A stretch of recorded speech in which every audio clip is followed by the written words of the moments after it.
पुढचा प्रश्न बस झालं. 15 मिनिटं झाली. 15 मिनिटं झाली. प्रश्न क्रमांक 2.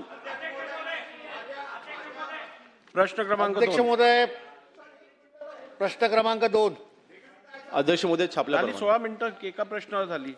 अध्यक्ष महोदय,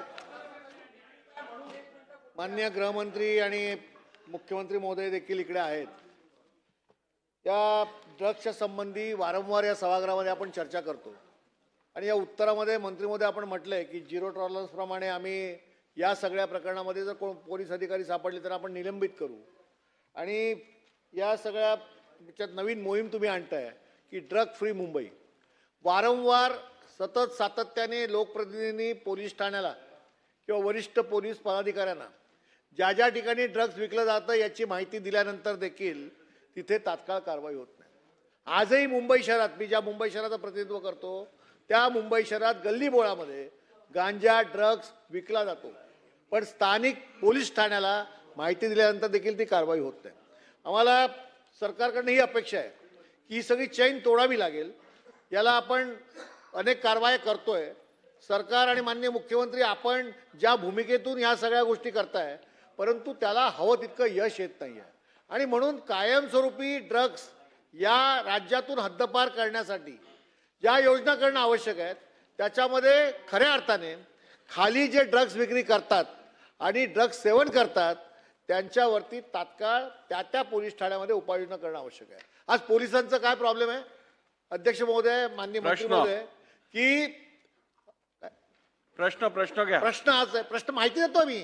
प्रश्न असा आहे की झिरो टॉलरन्स आपण कायमस्वरूपी करण्याच्या दृष्टीने ज्या योजना केल्या आहेत त्या फेल्युअर होत आहेत, तर ही योजना सक्सेस होण्यासाठी सरकार अधिकचं म्हणून कोणत्या उपाययोजना करणार आहे?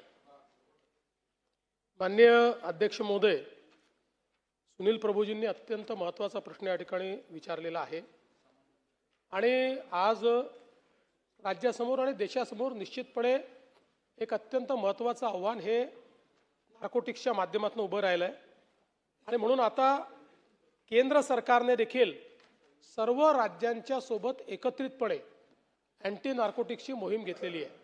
कारण आपल्याला माहिती आहे की वेगवेगळ्या राज्यांमध्ये कारखाने उभे होतात, ते सप्लाय करतात आणि म्हणून एकत्रितपणे सगळ्या राज्यांनी हे काम करावं म्हणून एक कॉर्डिनेशनची एनकॉर्ड तयार केलेली आहे आणि त्याच्या माध्यमातून राज्यांना सांगितलेलं आहे की तुम्ही होल ऑफ द गव्हर्नमेंट अप्रोचनी या ठिकाणी काम करावं.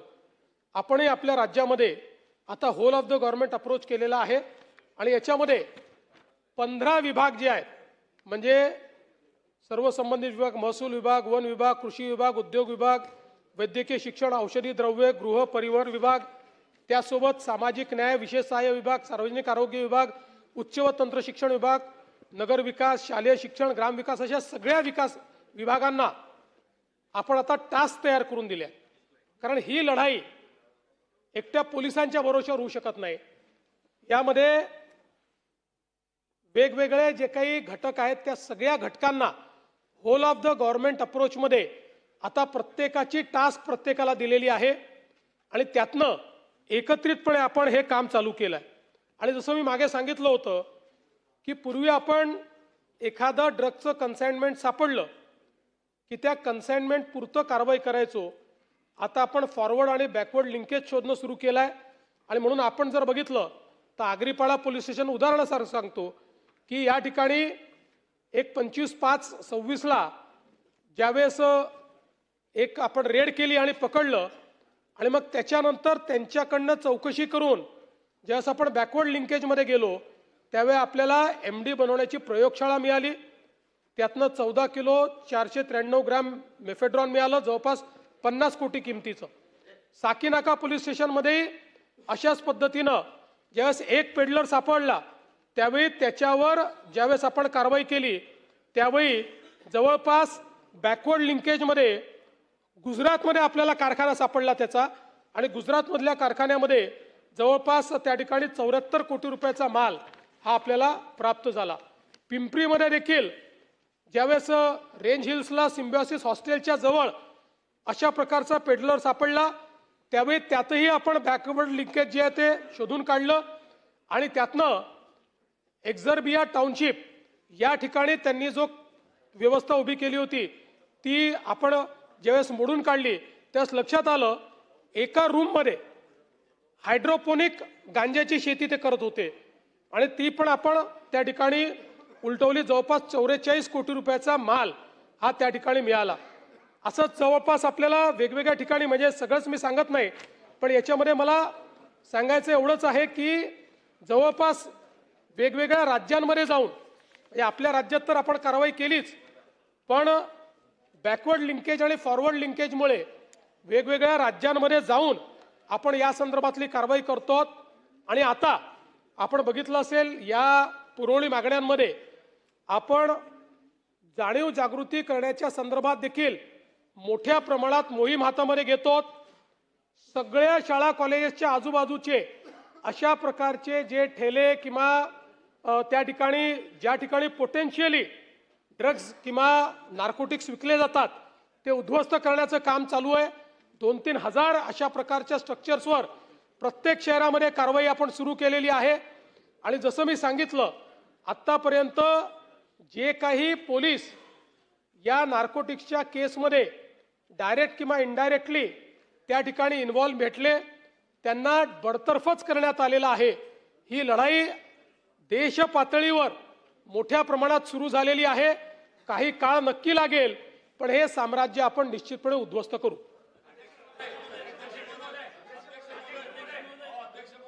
माननीय मुख्यमंत्री महोदयांच्या नेतृत्वात ड्रग्ज फ्री महाराष्ट्र आणि अध्यक्ष महोदय ज्या प्रकारे नार्कोटिक सेलच्या आणि विविध पहलूला लक्षात घेऊन अध्यक्ष महोदय जी कारवाई होत आहेत अतिउत्तम आहेत.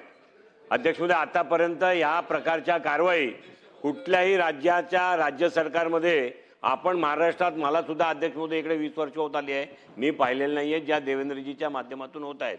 पोलीस बडतर्फ करण्याचा जो निर्णय केला आहे तो उत्तम आहे. त्याचा अर्थ सुद्धा पोलीस शंकाच्या भोवऱ्यात आहे. अध्यक्ष महोदय हे जे माल पकडला जातोय त्यापैकीचा माल परत बाहेर येतोय का यासाठीची व्यवस्था सरकारच्या मनातमध्ये काय आहे किंवा शासन या संदर्भामध्ये काय निर्णय घेणार आहे? कारण याला आपण पुरावे म्हणून कोर्टात उपलब्ध करून द्यावे लागतात. त्यामुळे हे जे पकडलेला माल आहे त्याला कुठे ठेवण्यात येणार आहे, त्याची सुरक्षा कशी करणार, त्याचं डिस्पोजल कसं करणार, अध्यक्ष महोदय या संदर्भातली काही माहिती असेल तर माननीय मुख्यमंत्री महोदयांनी द्यावी ही माझी विनंती आहे. नाही, माननीय अध्यक्ष महोदय, मला हे देखील या सभागृहाला सांगितलं पाहिजे की या ड्रग्ज रॅकेटचा जो देशातला सगळ्यात मोठा सूत्रधार होता सलीम डोला, याला देखील आपण गेले काही वर्ष अटक करण्याचा प्रयत्न करत होतो. त्याच्याविरुद्ध रेड कॉर्नर नोटीस आपण काढली होती आणि फायनली या सलीम डोलालाही आपण अटक करून भारतामध्ये परत आणलेला आहे. जवळपास आपल्या माहितीकरता या एका व्यक्तीने भारतामध्ये महाराष्ट्र, मध्य प्रदेश, कर्नाटक आणि तेलंगणा मिळून या ठिकाणी MDचे कारखाने उभे करून 4000 किलोग्रॅम MD ही यांनी निर्मित केली आणि विकलेली आहे. त्यातली आता बहुतांश आपण हस्तगत केलेली आहे. आणि या संदर्भात जवळपास मुंबई पोलिसांनी, म्हणजे सगळ्या पोलिसांनी त्याचा लुकआउट काढला होता, पण मुंबई पोलिसांनी सफलतेने त्या ठिकाणी त्याला पकडलं. त्याच्या 12 हस्तकांना पकडलाय. मागच्या काळामध्ये आपल्याला कल्पना आहे की आपल्याकडे साताऱ्याला देखील एक फॅक्टरी सापडली होती. सलीम डोलाने मान्य केलंय की ती फॅक्टरी देखील त्याचीच होती, ती त्यांनीच तयार केली होती. त्यामुळे मला असं वाटतं की ड्रग्सच्या विरोधातल्या लढाईतला हा एक ही मोठी सफलता आहे की चालू आहे. या संदर्भात मोठ्या प्रमाणात आपण ही जी काही कारवाई आहे ती करतो.